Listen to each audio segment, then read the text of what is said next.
Vamos falar sobre o Setembro Amarelo. Setembro Amarelo. Entender e ajudar a prevenir é um papel de todos. Apoio Governo do Piauí. Olha, de acordo com a Associação Brasileira de Psiquiatria, o Brasil é um dos países com as maiores taxas de diagnósticos de transtornos de ansiedade e depressão. Estes transtornos são os principais fatores de risco associados ao suicídio. São 14 mil casos por ano, ou seja, uma média de 38 pessoas cometem suicídio por dia.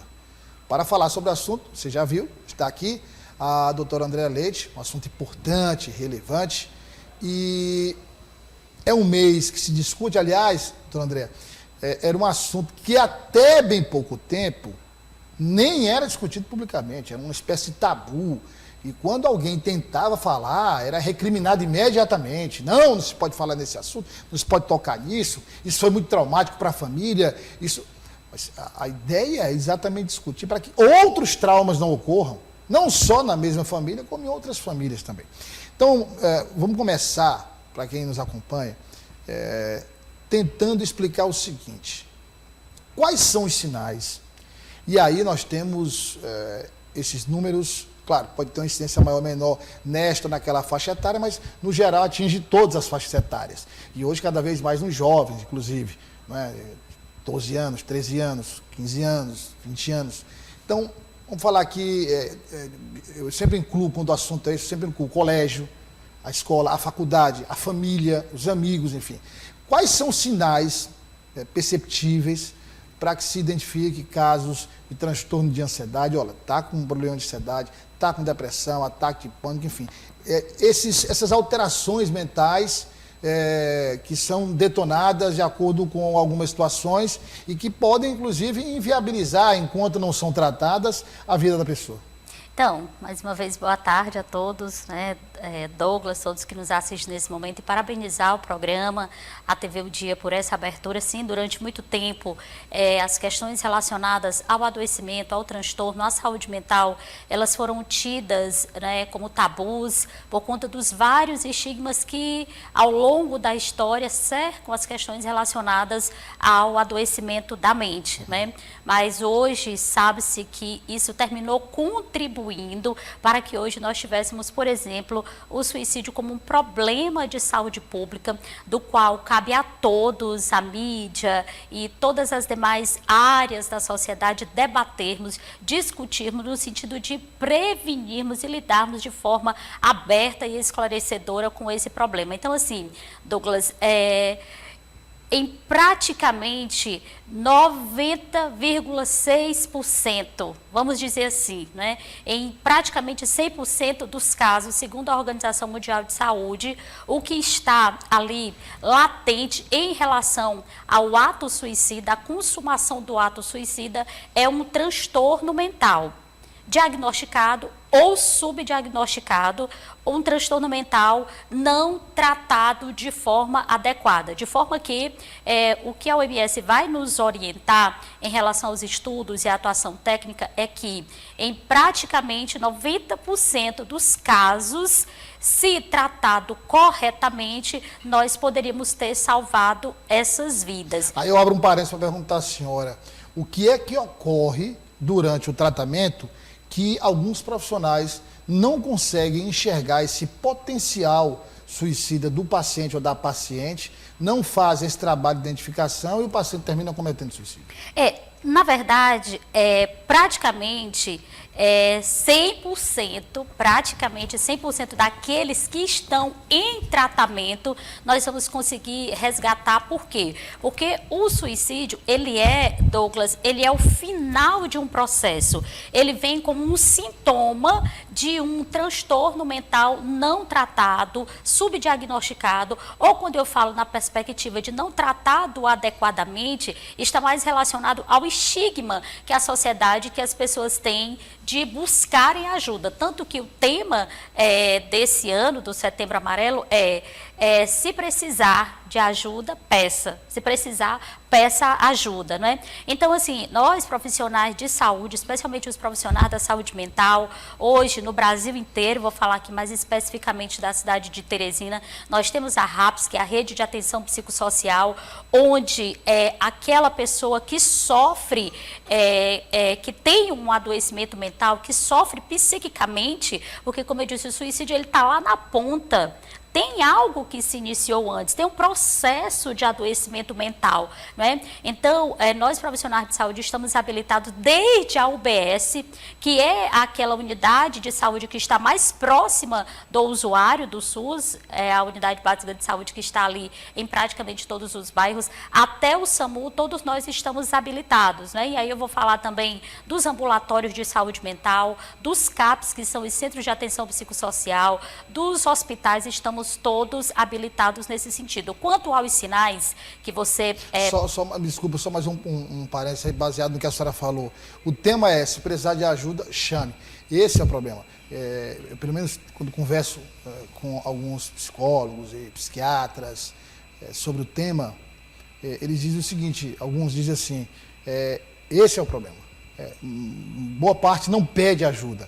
Boa parte se tranca, se fecha, nega, inclusive, que esteja enfrentando esse problema, ou porque não quer tratar, e faz parte desse adoecimento mental, essa negação, não é? E outros porque não querem, sei lá, ocupar a família, tem vergonha, e por um motivo ou outro não pedem ajuda.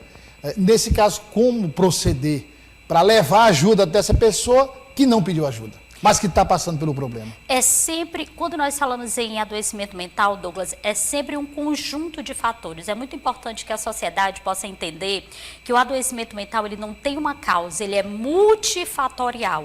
Ainda que nós tenhamos alguns gatilhos que vão levar a pessoa a uma crise, por exemplo, mas é sempre multifatorial. O suicídio, ele nunca é um ato consciente no sentido de que é aquilo que a pessoa quer fazer. A pessoa quer exterminar, ela quer tirar a sua própria vida. Não, nunca é. As autópsias psicológicas, os estudos em todos os viés, seja dentro da psicologia, da psiquiatria, da sociologia, da antropologia, vão mostrar que o que aquela pessoa quer é se livrar daquele sofrimento. Ou seja, é cessar o sofrimento. Exatamente, é cessar o sofrimento. E achando que aquele ato, não, vou fazer isso aqui como um ato de desespero, um último ato de desespero, porque eu não suporto mais essa... Exatamente, tanto que na depressão, por exemplo, que é um dos fatores predisponentes para o ato suicida, o ato, ele vem como o último sintoma de uma depressão grave não tratada. Então, assim, como fazer para ajudar essa pessoa que não quer? Primeiro é compreender que essa pessoa quer sim ajuda, que essa pessoa está em sofrimento mental grave, severo, crônico, mas ao falarmos em transtorno mental, nós sempre vamos falar dos estigmas. Então, desde a Grécia Antiga, a Idade Medieval e até hoje, nós lidamos com os estigmas relacionados à saúde mental, lidamos com preconceito. É muito difícil para alguém... e quando eu falo nesse alguém, eu estou falando de todas as classes sociais, de gêneros, de etnias, de pessoas em diferentes postos de trabalho, por exemplo. É muito difícil ainda nos dias atuais alguém dizer, eu estou com depressão, eu tomo medicamento psicotrópico, né, o tarja preta. Então há ainda um estigma, como se a doença mental ela estivesse relacionada à possessão maligna, ao pecado, à fraqueza, né? Então perguntas como, a pessoa tem tudo e mesmo assim está com depressão. Se nós colocarmos isso no câncer... Aliás, doutora, isso dizer isso para alguém em depressão é como chegar para alguém com mal de Alzheimer e dizer, você não está lembrado de mim?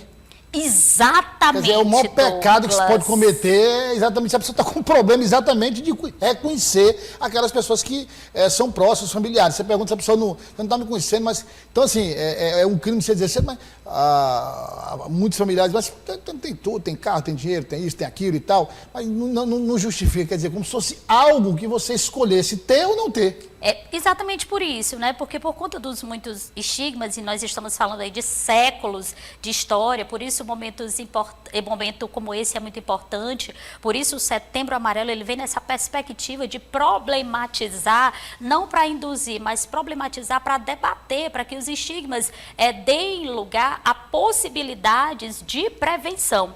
Então, quais são os sinais, né? Lembrando que há sempre, ou na grande maioria das vezes, um transtorno mental subjacente, na maioria das vezes a depressão, e é importante dizer que nós ocupamos aí, a nível de América Latina, o primeiro lugar em depressão das Américas, despontamos aí entre o 5º país mais depressivo do mundo.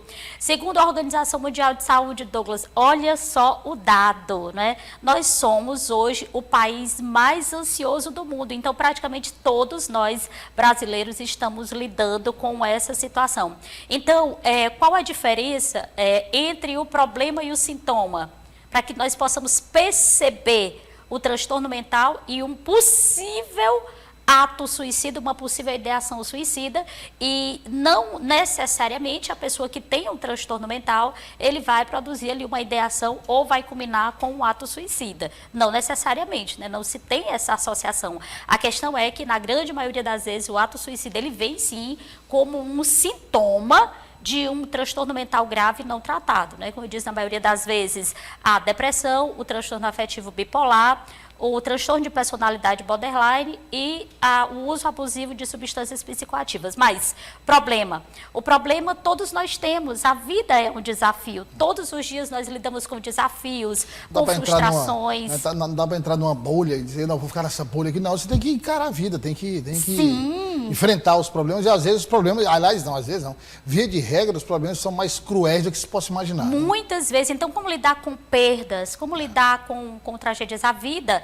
ela é como ela se posta, nem sempre nós temos essa capacidade de escolher. A vida ela tem um movimento natural, ela tem um movimento próprio, não é? E o que nós vamos poder fazer é algumas escolhas que vão favorecer ou não uma vida mais saudável, uma qualidade de vida. Então, no problema, eu consigo reagir, eu consigo manter uma rotina, eu consigo me relacionar com as pessoas, eu consigo viver em sociedade, porque a sociedade ela tem seus padrões, ela tem suas regras, ela tem suas normas, ela tem também o seu próprio movimento. Então, no problema, eu consigo lidar com isso, ainda que porventura uma situação me cause um desconforto, me cause um mal-estar. Por exemplo, a questão do falar em público. Imagina para quantas pessoas, mesmo profissionais renomados, seria difícil um momento como esse, mas no problema a pessoa consegue, no sintoma a pessoa não consegue. Eu, por exemplo, que sou jornalista há quase 30 anos, eu sou tímido. Em casa, quem me conhece, convive comigo, sabe,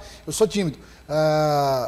Mas eu faço televisão tranquilamente e falo para 100, 150, 200, 400 pessoas. Agora, na hora de falar, eu tenho que fazer um esforço extremo para conseguir manter uma boa performance, porque aí já é uma situação que foge do meu dia a dia, né, do meu cotidiano. Entrar aqui no ar, ao vivo e tal, tá tudo certo. Mas quando é para falar em público, então tem que fazer esforço sobre-humano. Doutor André, deixa eu colocar aqui a seguinte situação. A senhora fala de rotina, uma palavra que é muitas vezes, sei lá, mal interpretada ou é muito mal entendida por muita gente. Uhum. Mas tudo em excesso é perigoso, né? Tudo em excesso é perigoso. Até água em excesso, beber faz mal. Uhum. Então, o que é que ocorre?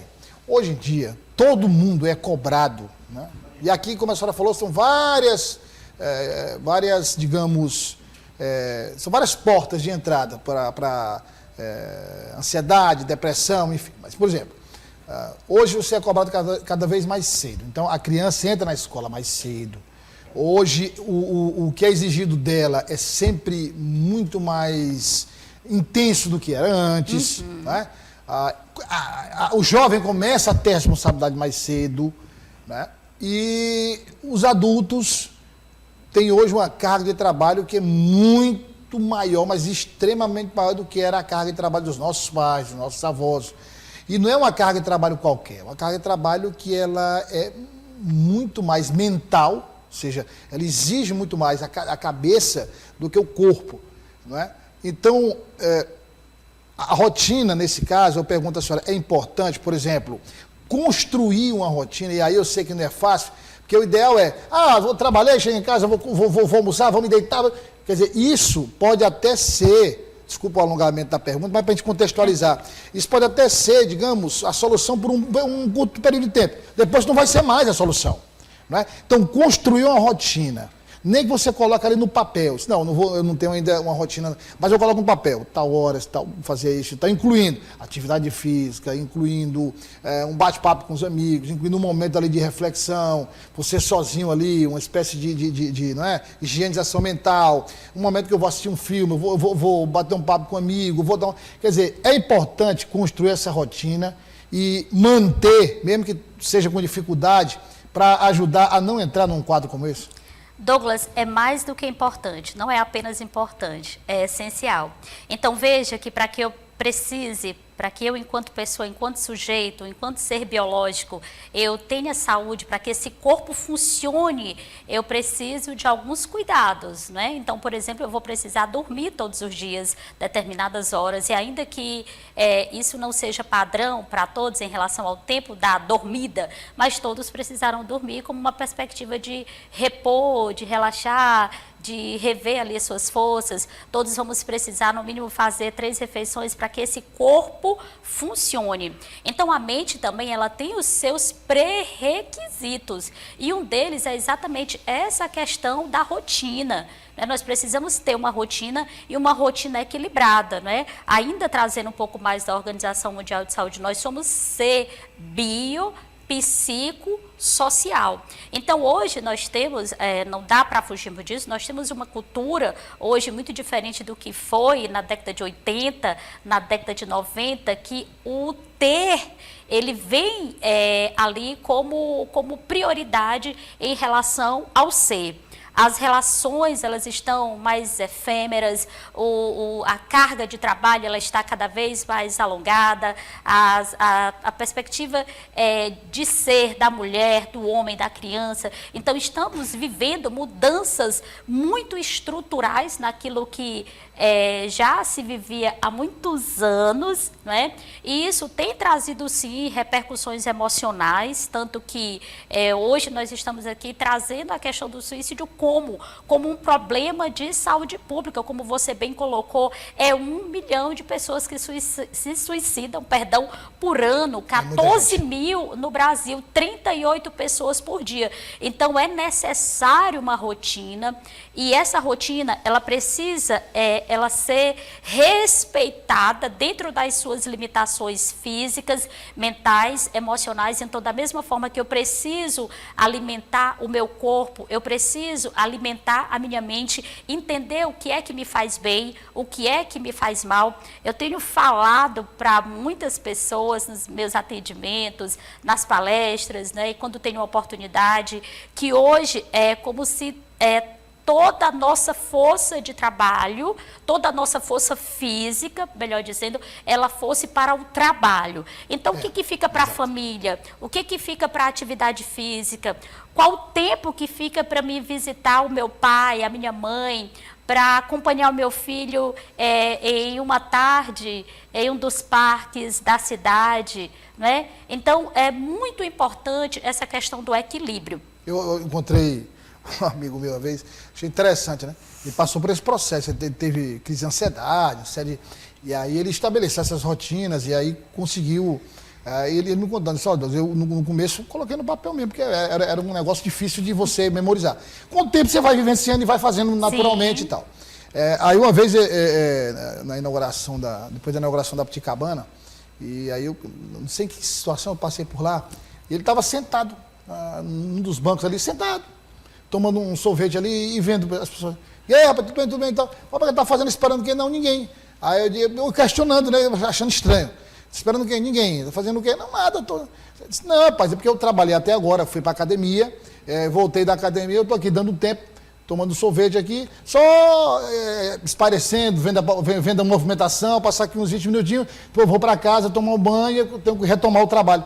Quer dizer, aí eu fiquei pensando, puxa, tipo, aí a gente tem aquela mania, mas o cara vai perder 20 minutos para ele estar trabalhando, mas aqueles 20 minutos são importantes para dar combustível para continuar o trabalho. É isso que é difícil entrar na cabeça das pessoas. Né? Então você vê que até a máquina, né? A máquina ela tem um tempo de funcionamento, ela tem o tempo de parar, né? O corpo ele tem o tempo de funcionamento, ele tem ali o tempo de parar. Então, Douglas, de fato, é muito importante, nós não temos nem mesmo os psicólogos, os psiquiatras têm uma receita, mas nós temos uma palavra. E com certeza a palavra a ser usada na contemporaneidade, né, nesses dias de muita correria, de relações cada vez mais artificiais, de ter em detrimento do ser, em que o adoecimento mental ele cresce de forma exponencial e nós temos jovens entre 15 e 19 anos como sendo a faixa etária que mais se suicida no Brasil. Imagina, 15 a 19 anos,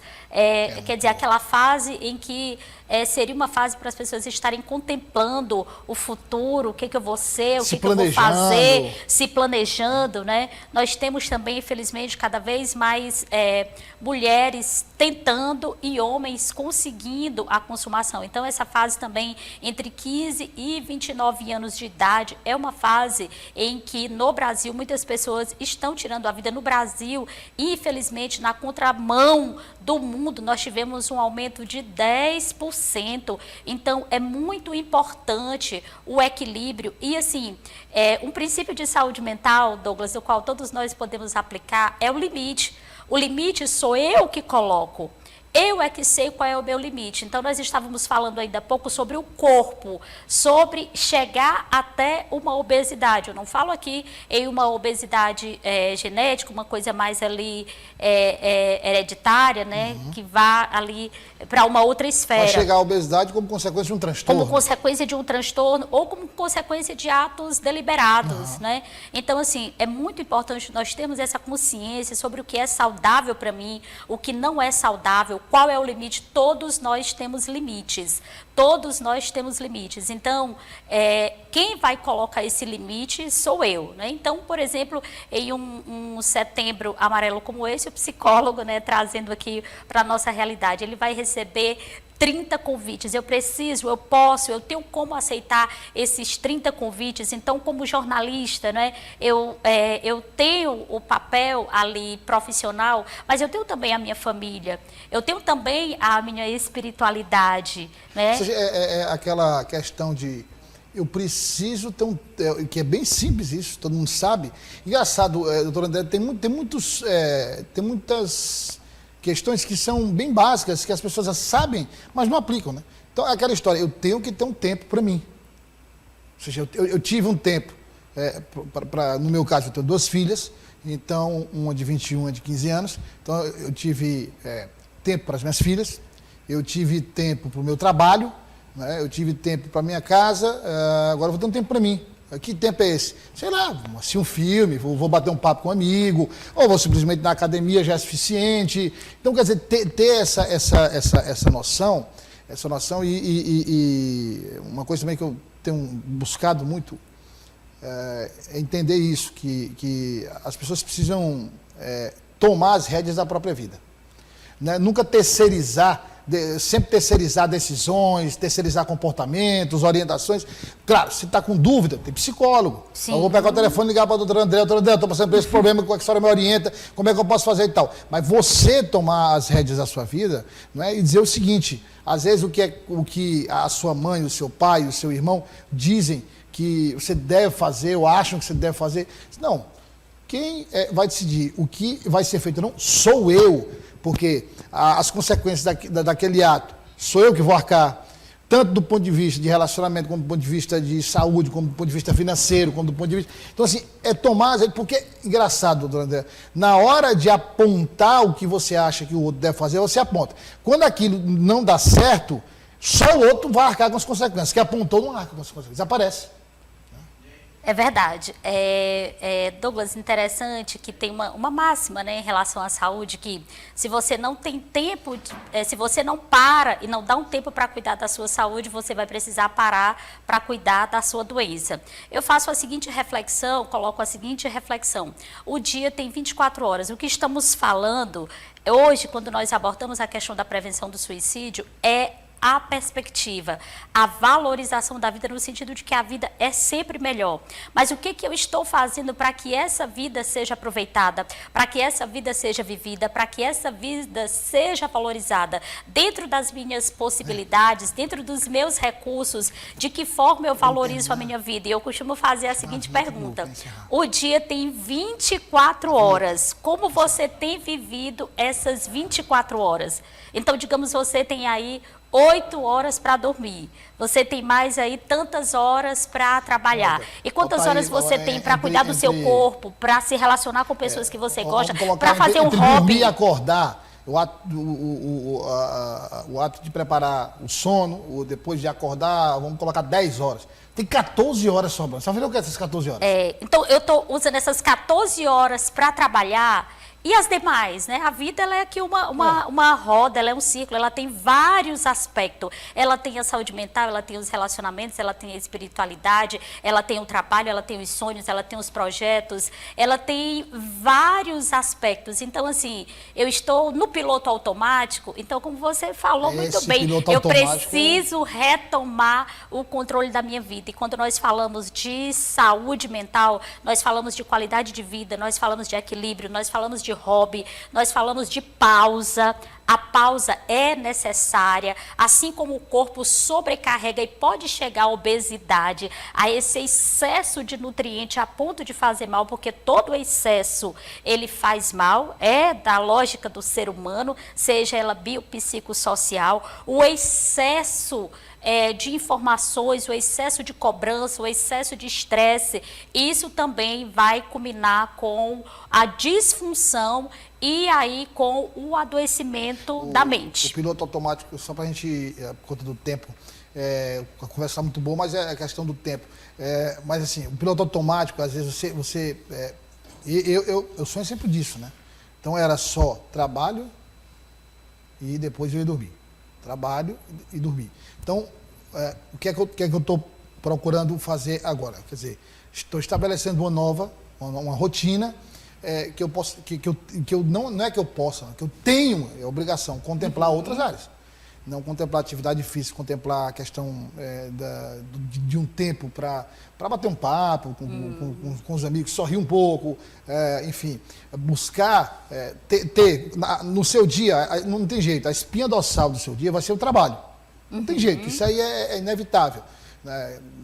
Então, mas durante esse dia, a espinha dorsal do trabalho, você tem que ter momentos que façam, como a senhora falou, a pausa. Ou seja, pausou ali, pausou mesmo, de verdade e tal. Eu não vou ficar, não adianta pausar e pensar. Ah, mas eu estou aqui, vou passar meia hora aqui, meu Deus, meia hora eu podia estar fazendo isso. Não vai adiantar, é o desligamento. E outra coisa, quando você fala assim, cara, vamos fazer o seguinte, vai lá, troca de roupa lá e vamos dar uma volta, né, vamos jantar fora e tal, um amigo convida. Você fala assim, cara, jantar fora, pô, nunca fiz isso e tal. Faça, experimente. Né? Porque você não pode dizer que não vai gostar daquele que você não conhece. Você precisa conhecer primeiro para depois dizer, não, gostei, não gostei. E pode não ser, por exemplo, para você, essa pausa, o jantar, pode ser uma outra coisa. Não é? Pode ser uma outra situação. Mas é importante buscar, porque todo mundo vai encontrar uma forma, e pode ser yoga, pode ser, né, uma aula de meditação. Tem várias formas, leitura é uma forma de você desconectar também desse dia a dia. Então é importante, só para deixar claro para quem nos acompanha, que faça esse esforço. Né? E no meu caso específico, eu quase chegava a um quadro de burnout. Né? Quer dizer, a exaustão, né? O excesso. Aí é realmente um negócio que, bem rápido, as empresas estão atentas. Porque as empresas, elas, claro, por conta da concorrência, por conta do contexto, pedem sempre mais. As empresas estão atentas a essa questão dos funcionários, da saúde mental dos funcionários.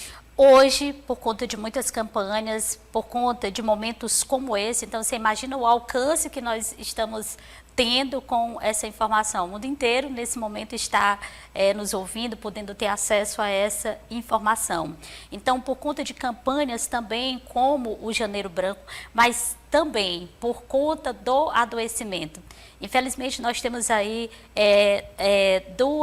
uma via de mão dupla. As empresas, as instituições, a sociedade como um todo, ela está precisando aprender, porque o adoecimento mental está às portas, ele está em todos os lugares, ele é democrático nesse sentido, ele não diz qual a raça, a cor, a etnia, ele é muito democrático, o adoecimento mental, né? Ele está em todos os lugares, ele pode acometer todas as pessoas. Então, tem essa questão que as empresas, elas estão precisando também se adaptar e sim, a gente percebe uma maior abertura também por conta de momentos como esse, da problematização, da sensibilização e da conscientização ao qual está sendo aí colocada e posta por toda a sociedade no sentido de que a questão da prevenção do suicídio, da valorização da vida e do cuidado à saúde mental, ela não é apenas um problema ou um assunto de saúde. Esse é um assunto social do qual cabe a todos nós, porque, afinal de contas, a questão do suicídio, quando uma pessoa comete um ato suicida, isso impacta, na verdade, em toda a sociedade. Por isso, a perspectiva o mês é de valorização da vida. O que eu estou fazendo para valorizar a minha vida? O que eu estou fazendo com o tempo de vida que eu tenho, com as pessoas que são importantes para a minha vida, com as pessoas do qual sentem que eu sou importante para a vida delas. E também uma questão principal, todos temos nossas limitações, todos temos as nossas limitações físicas, mentais, psicológicas, com a mente é da mesma forma. Então, se precisar de ajuda, peça, não necessariamente já começando por uma ajuda médica, mas tem alguém com quem conversar, tem alguém do qual você possa confiar, e se precisar da ajuda médica, nós estamos em toda uma rede espalhada por todos os lugares do Brasil, aptos a acolher, a atender, a tratar de forma que você possa vivenciar aquela crise ou aquela fase difícil da sua vida, mas apenas como uma fase, depois podendo prosseguir e viver a sua vida de cada vez mais valorosa. Obrigado, doutora Andréa, pela presença. Volte sempre a gente tratar desses assuntos aqui no jornal O Dia News, que está tratando desse assunto, claro, tem que ser tratado o ano todo, mas especificamente agora por conta do Setembro Amarelo. Setembro Amarelo. Entender e ajudar a prevenir é um papel de todos. Apoio Governo do Piauí.